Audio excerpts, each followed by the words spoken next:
It is a truth universally acknowledged that a single man in possession of a good fortune must be in want of a wife.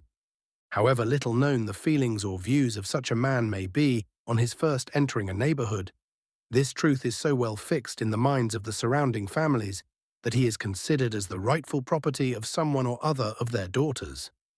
"My dear Mr. Bennet," said his lady to him one day, "have you heard that Netherfield Park is let at last?" Mr. Bennet replied that he had not. "But it is," returned she, "for Mrs. Long has just been here, and she told me all about it." Mr. Bennet made no answer. "Do not you want to know who has taken it?" cried his wife impatiently. "You want to tell me, and I have no objection to hearing it." This was invitation enough. "Why, my dear, you must know, Mrs. Long says that Netherfield is taken by a young man of large fortune from the north of England, that he came down on Monday in a chaise and four to see the place, and was so much delighted with it that he agreed with Mr. Morris immediately that he is to take possession before Michaelmas, and some of his servants are to be in the house by the end of next week." "What is his name?" "Bingley." "Is he married or single?"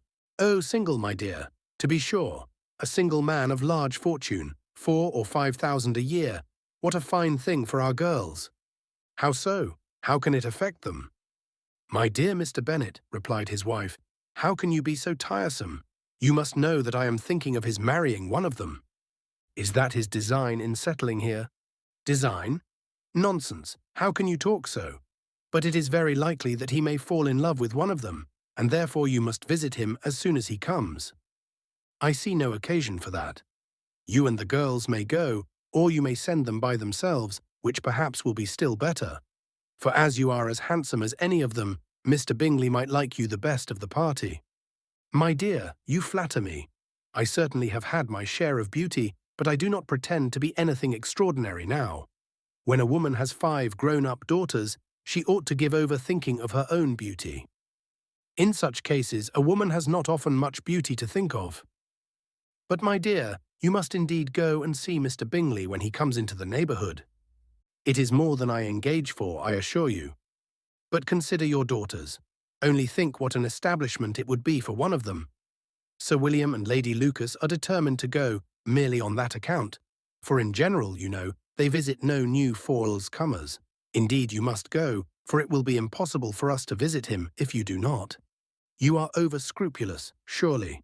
I dare say Mr. Bingley will be very glad to see you, and I will send a few lines by you to assure him of my hearty consent to his marrying whichever he chooses of the girls, though I must throw in a good word for my little Lizzie.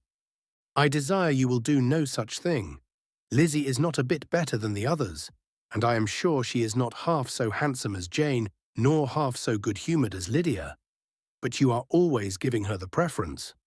"They have none of them much to recommend them," replied he. "They are all silly and ignorant like other girls, but Lizzie has something more of quickness than her sisters." "Mr. Bennet, how can you abuse your own children in such a way? You take delight in vexing me. You have no compassion on my poor nerves. You mistake me, my dear. I have a high respect for your nerves.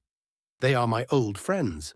I have heard you mention them with consideration these 20 years at least. Ah, you do not know what I suffer. But I hope you will get over it, and live to see many young men of 4,000 a year come into the neighborhood. It will be no use to us if 20 such should come, since you will not visit them.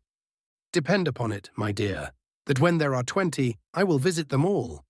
Mr. Bennet was so odd a mixture of quick parts, sarcastic humour, reserve, and caprice, that the experience of 23 years had been insufficient to make his wife understand his character. Her mind was less difficult to develop. She was a woman of mean understanding, little information, and uncertain temper. When she was discontented, she fancied herself nervous. The business of her life was to get her daughters married. Its solace was visiting and news.